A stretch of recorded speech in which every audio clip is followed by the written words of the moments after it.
Okay, simple machines. All right, so machines. I'm sure lots of things come to mind when you hear the word machines. We're going to focus on simple machines, but the definition of a machine is just basically a device with moving parts that will accomplish a task. And I'm not going to talk about like powered devices either, and nothing electronic or battery operated as far as machines. But machines, I think we mentioned already because we kind of talked about mechanical advantage already. Machines have an input and an output. Input is what you do. You input a force and the machine will output a force. So just the example of riding a bike, which is actually a combination of simple machines, but what is the input? I mean, what do you do if you're riding a bike? Pedal. You pedal, great. What does the machine do for you? Okay, moves forward. And ideally, machines are going to make the force we need to exert less than what it would be to do that thing ourselves. Or perhaps they change the direction of the force, which is maybe helpful for us. So, you just push down with these little pedals and the whole bike goes forward. All right, get the list.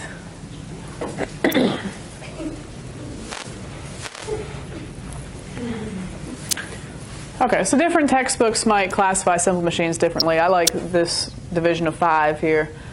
We've got pulleys. I think you know what that is. Levers, wheel and axle, like on your bike or car, gears, and inclined planes. And that would just mean like a ramp.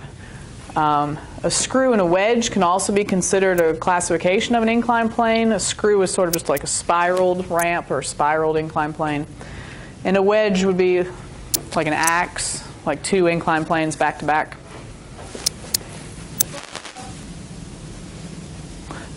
Not a simple machine, just part of that.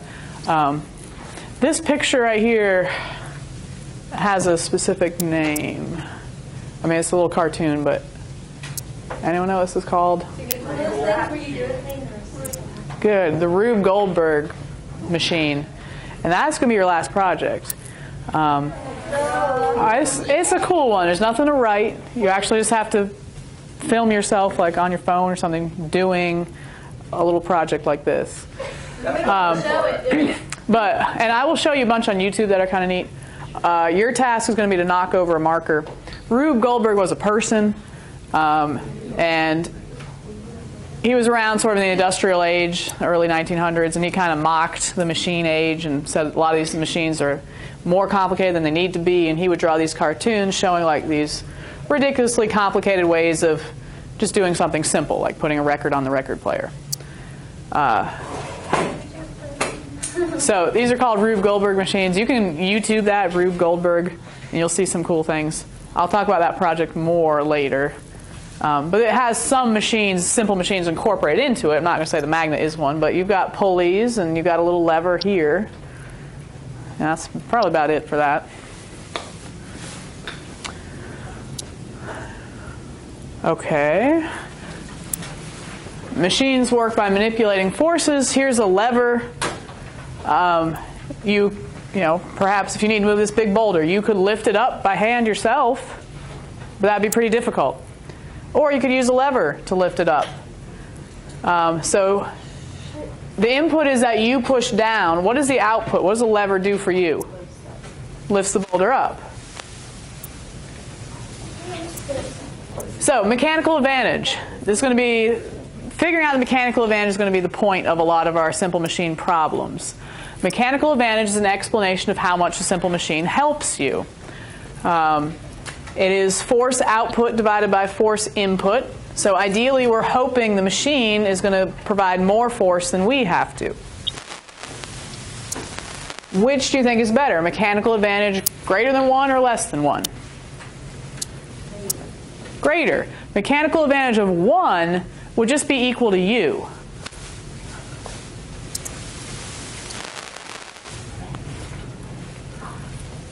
So there'd kind of be no point in a machine with a mechanical advantage of 1. You might as well just like lift that object yourself.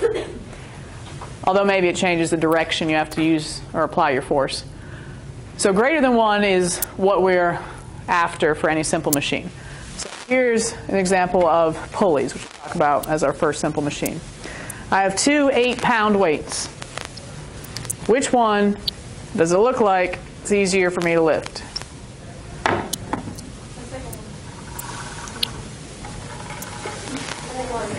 The second one. The second one has a greater mechanical advantage. And we'll talk about how exactly to calculate that in a second. But you can't get something for nothing. All right, these aren't like magical machines that just make your force easier. What is so different about pulleys? Okay. How about this already? Yeah. Okay. The string, look how much farther I have to pull this one.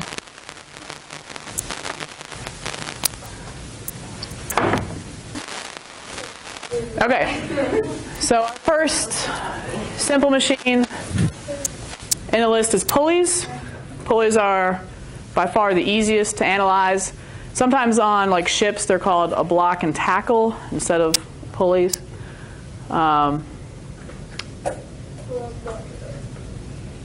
And I guess even today, on ships sometimes the anchors were like too heavy for all the men together to lift onto the ship. So they had to set up some sort of block and tackle system to lift the anchor or to like lower livestock down into the ship.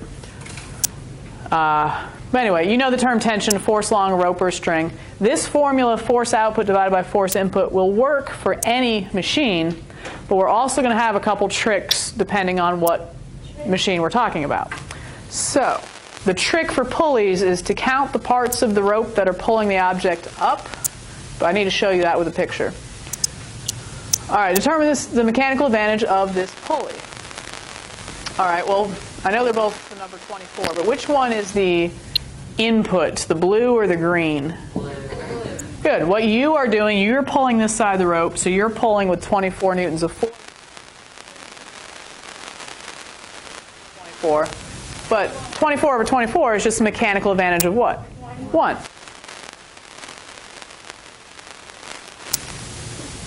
Here is the trick, though. And if this is a mechanical advantage of 1, you might as well have just lifted this weight yourself. I mean, the pulley did not make it easier for you, except you had to pull down instead of lift up. Maybe I had to lift it to something really high. But the trick is to imagine or actually draw a line straight through the middle of your pulley, right through the middle, and count the intersection points of the rope, but don't count it don't count the end of the rope if it's going down. You do count if it's going up, but you don't count if it's going down. So this one's going down, so we won't count it. So it's simply 1 intersection point, mechanical advantage of 1.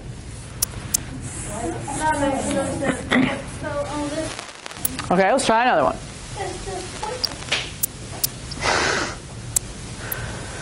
All right, looking at these numbers, what's the mechanical advantage of this pulley? 12, 24, or 2? Let's go 2. The machine lifts up 24. You only have to pull with 12, though, so that's twice as good as you. Mechanical advantage of 2. Here's a trick.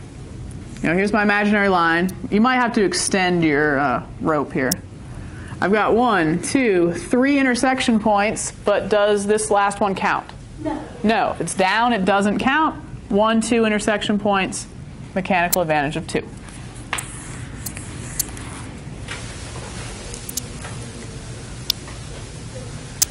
Remember where you put the line. This has got to be in the middle. Okay, this one, what's the mechanical advantage? 4. 24 divided by 6 is indeed 4. Checking with the ropes. Does the last part count?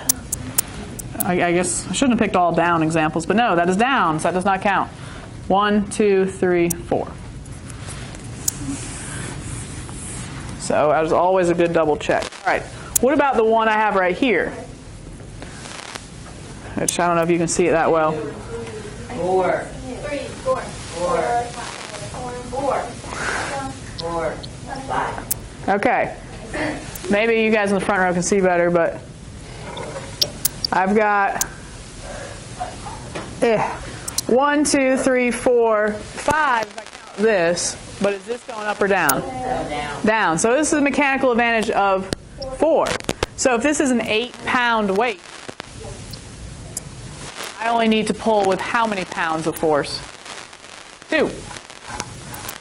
But this one, if this is an 8-pound weight, I need to pull with how many pounds of force? 8. All right. Quick pause to the packet of fun. We'll just do the pulley problems. This will take us 30 seconds.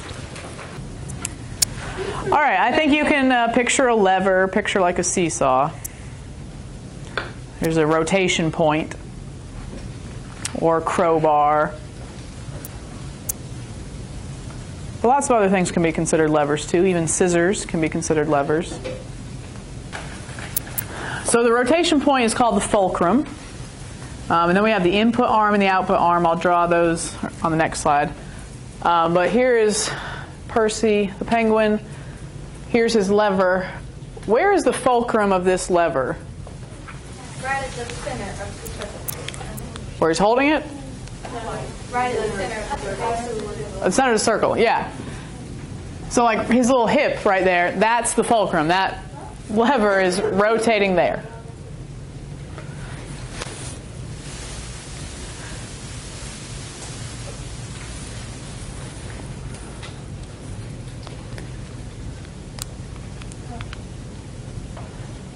The input arm and the output arm idea are just lengths on the lever.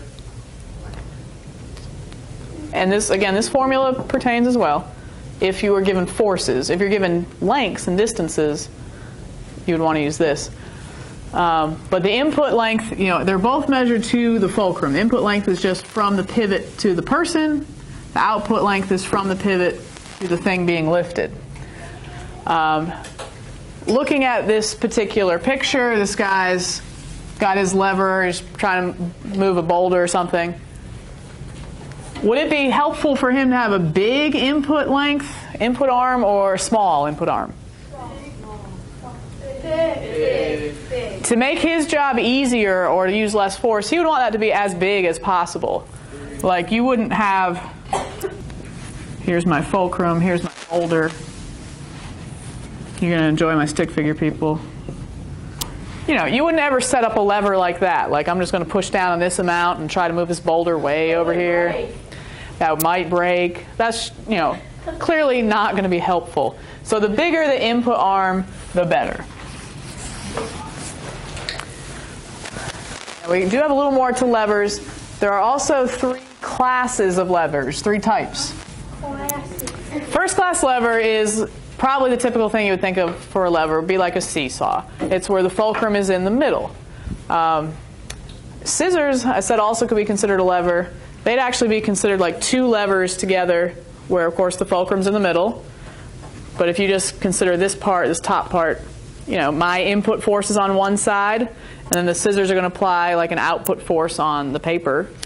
So even scissors can be considered a first-class lever. Again, I think it's the most basic one where the pivot is in the middle. Second-class lever, the pivot point is going to be at one end. And same for third class. So the second class lever, the pivot's at one end, but the input arm is longer. So the pivot's at one end and the person's at the opposite end. An example would be like a wheelbarrow, not the like rolling it forward idea, but just plain lifting up the wheelbarrow. Okay, if I'm just lifting up the wheelbarrow, I'm raising up whatever in the little bucket.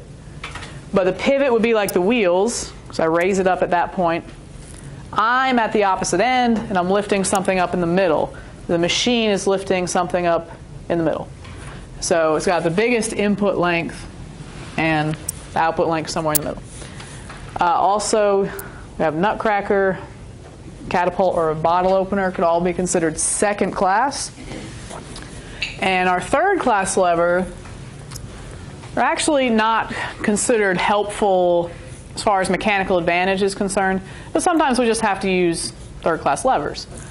Your own forearm is an example. I'll show you a picture of that on the next page. And you obviously need your arm.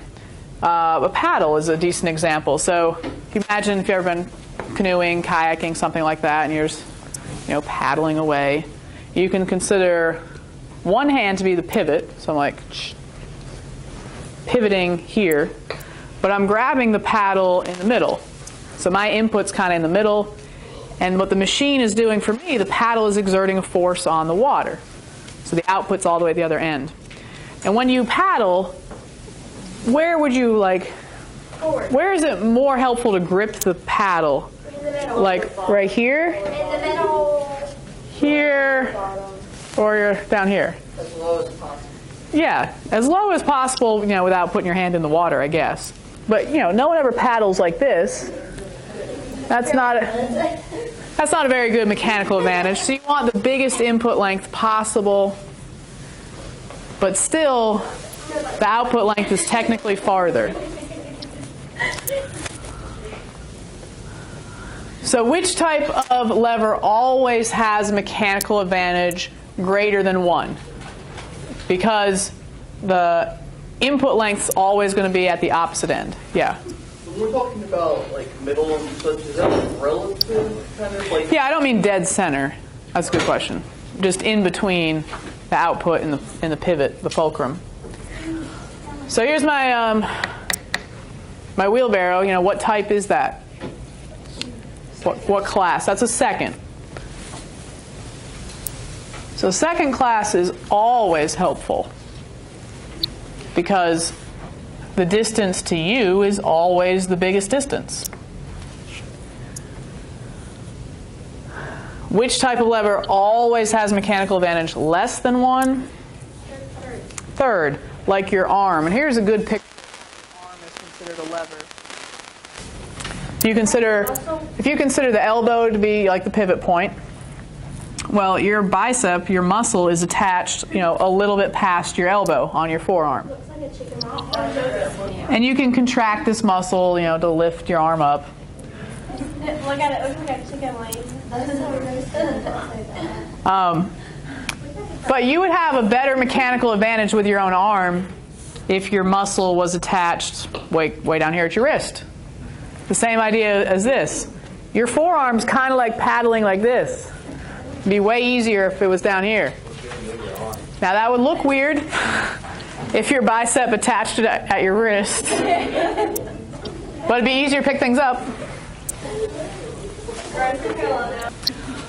Okay, 2 slides, just calculate the mechanical advantage once with our old formula. If you're given forces, again, forces in newtons, what's clearly the mechanical advantage of this lever? 5. We got 500 over 100.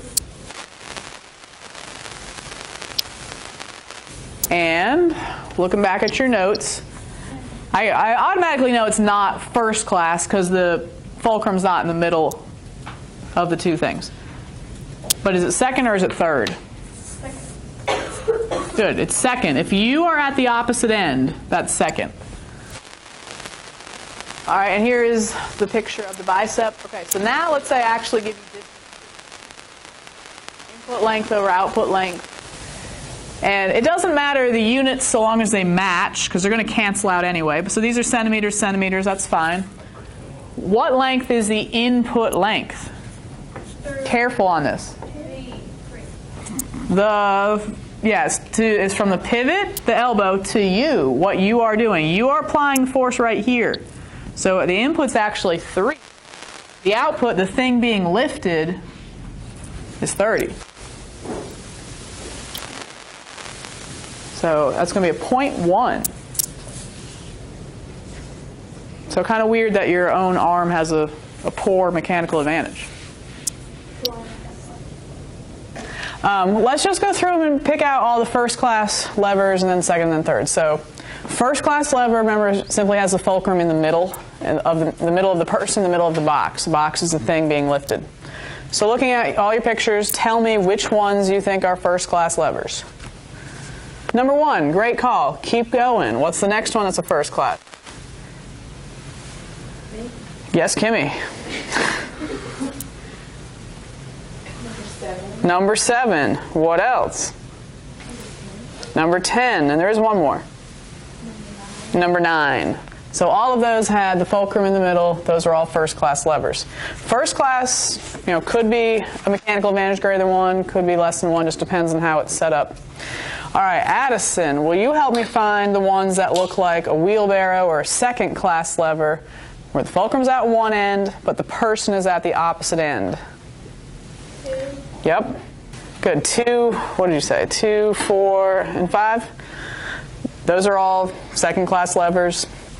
And then all the ones that look ridiculous, because that would be a ridiculous way to lift an object, those are the third class levers, where the little guy in the middle. You got big arms, though. I mean, like a number 3. If you wanted to lift a box, that is not how you would set up a lever. That'd be a way harder way of lifting up that box than you just picking it up yourself. Okay, so doing number 1. So we said number 1, first class lever. And now just fill out the rest of this stuff. Nev, what is the input length?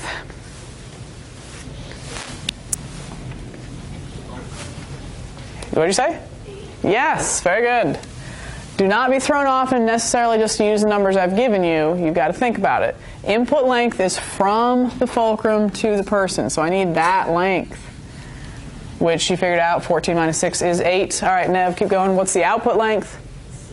6. So what's the mechanical advantage?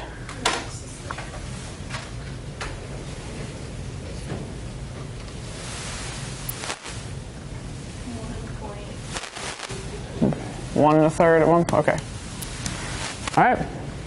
So that is it. So our next simple machine, wheel and axles. I think you can picture this. Picture your bike wheel or a car wheel.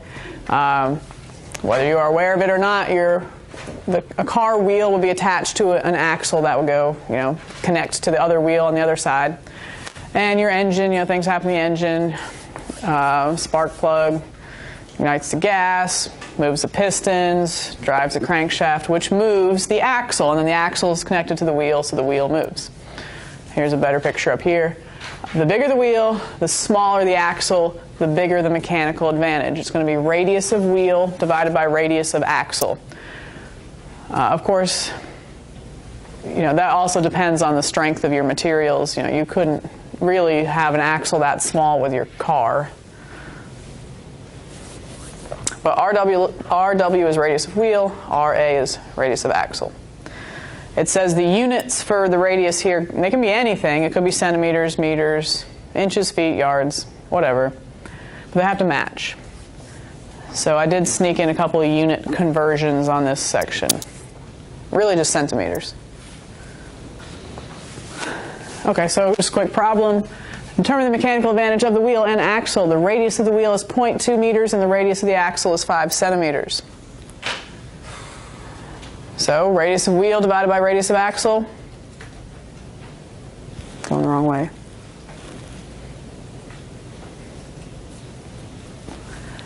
It does not matter which unit you decide to change, but do note that meters and centimeters are not the same thing. You've got to change one of them. Centi is a factor of 100.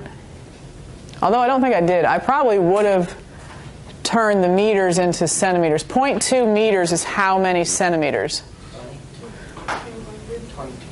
No, you're right. 20. 2 decimal slides. 1, 2.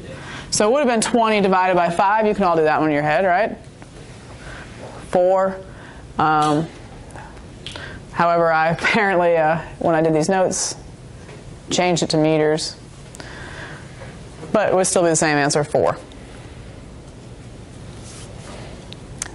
And that's about it for wheel and axle.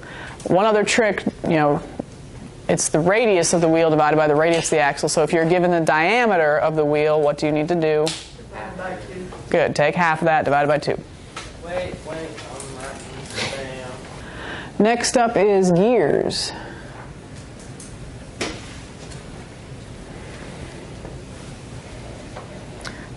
The purpose of gears is to transmit rotating motion from one location to another.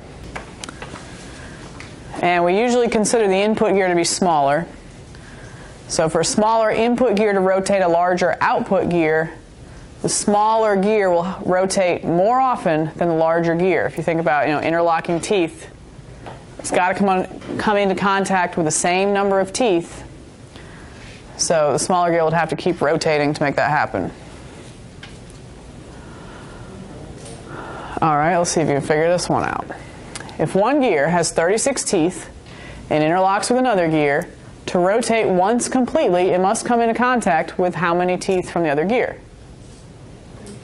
Yeah, just to rotate once, it's going to have to come into contact with 36 teeth.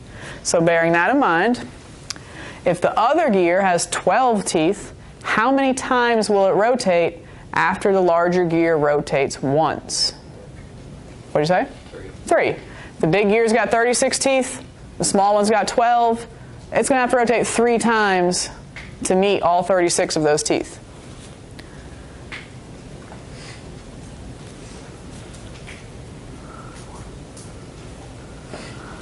All right, we got 2 gear equations, although this one is, I think, unnecessary if you can just think about it. If you understood that last problem, you can probably just imagine it in your head without needing an equation. Okay, so our gear equation, mechanical advantage for the gears would be the number of output teeth, which again we're assuming the output teeth has more. So just put the bigger teeth on top of the smaller teeth. And then confusingly, even though this is number of teeth, kind of a T in here, T stands for turns for this equation, which I call tono equals teeny. The turns and teeth of the output gear should equal the product of the turns and teeth of the input gear. All right, so 2 example problems. Number 1, an input gear has 25 teeth and the output gear has 100 teeth. What's the mechanical advantage?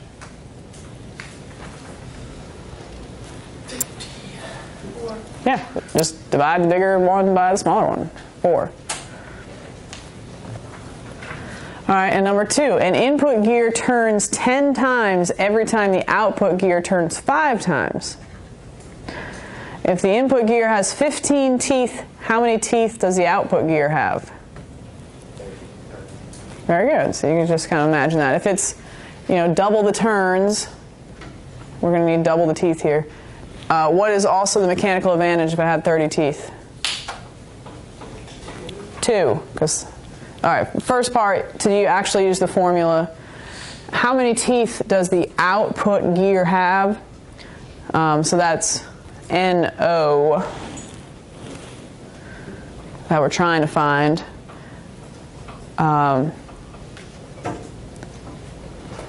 The output gear turns 5 times, the input gear turned 10 times, and the input gear had 15 teeth. So turns and teeth for the input on that side, output on the other side. That would give you the answer of 30, which you kind of knew already anyway. And then mechanical advantage, big number of teeth divided by small number of teeth. All right, the last one, inclined planes. Let me finish that up, and then we'll finish the packet. Mechanical advantage is length over height. So what does the length and the height even mean? Kind of picture a mechanical or an inclined plane as a triangle. The length is going to be the hypotenuse. So in this lovely picture here, this person is trying to lift a rock. Apparently lifting it straight up was just too much for that person. So they rigged up this sweet inclined plane to drag this rock up like this.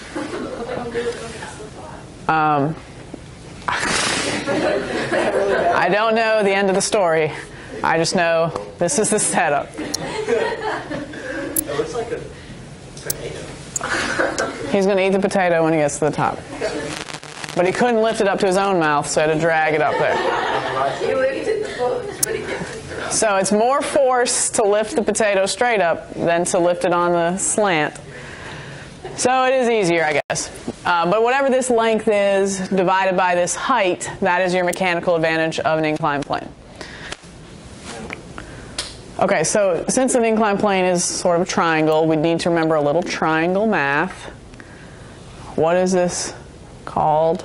Pythagorean theorem. Yay. Now, you may not have to do Pythagorean theorem. Just depends on your given information. So if you're lucky, you can get away without using Pythagorean theorem, but you would have to know the length, which is, again, the hypotenuse, or the c in the Pythagorean theorem example, and you need to know the height. If you already know those two sides, then just go ahead and divide. The length divided by the height. But if you're missing one of those sides, well, you don't care about the base, you will have to use Pythagorean theorem. So here's an example.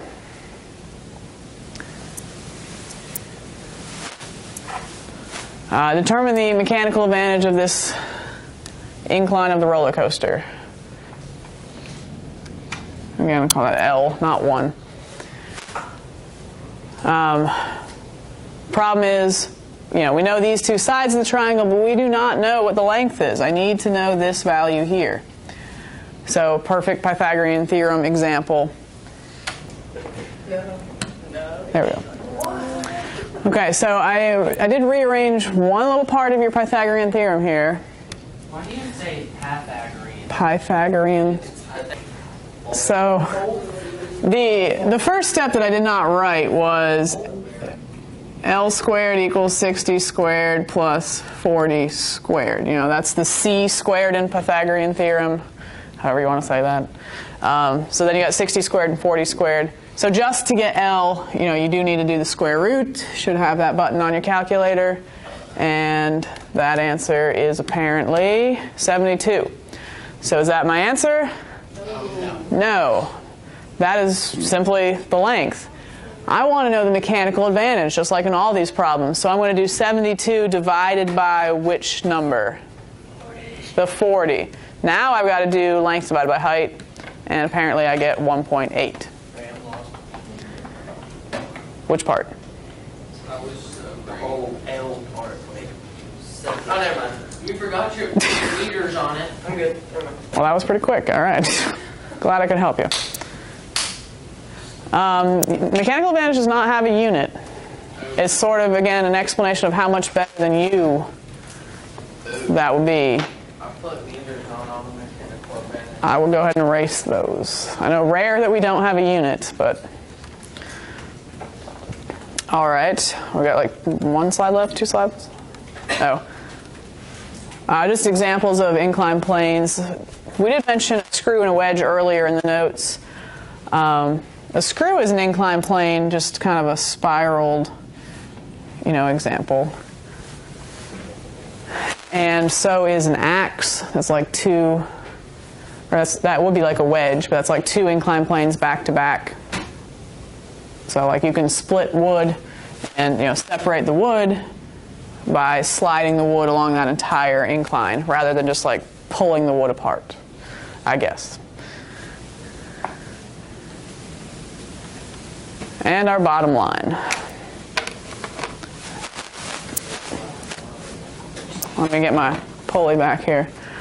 Our bottom line, input work is equal to output work. The work that I do is technically equal to the work the machine does. All right, well, not technically if you consider the loss of heat from friction. But work in should equal work out. Ideally, though, why we're using simple machines is to minimize our force. We're trying to make the force we have to exert less. But we can't get something for nothing. And if we remember that work is a combination of force and distance, for this to be true, distance must change.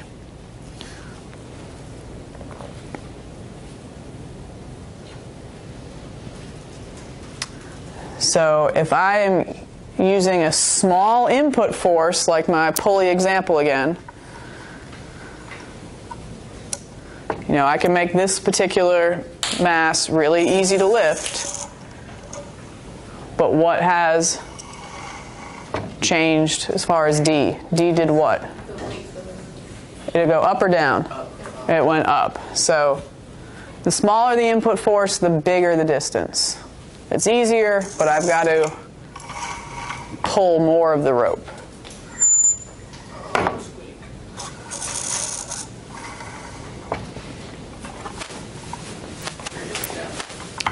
The end. Okay, so is that it for the notes? Yeah. All right, let's do just one more. I do want to set one up before you work together. You're doing great on time, though. Last page of the packet. That's all we got left to do today. All right, let me just do 2 with you. 9's going to take 5 seconds.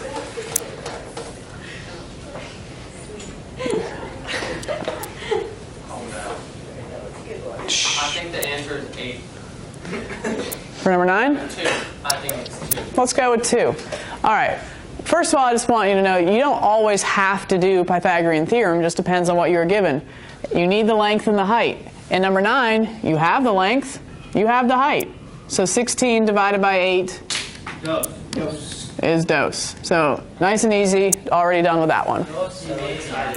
But I also want you to realize that Pythagorean theorem, doesn't just have to solve for the hypotenuse.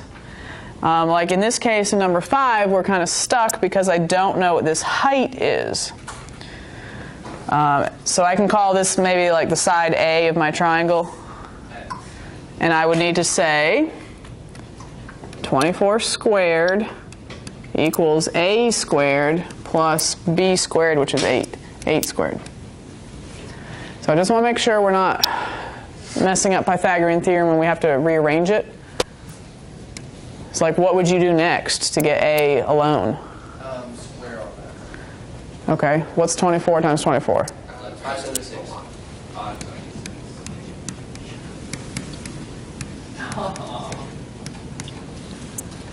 All right. And okay. Then you would have to get that 64 on the other side. Oh, I can do that one.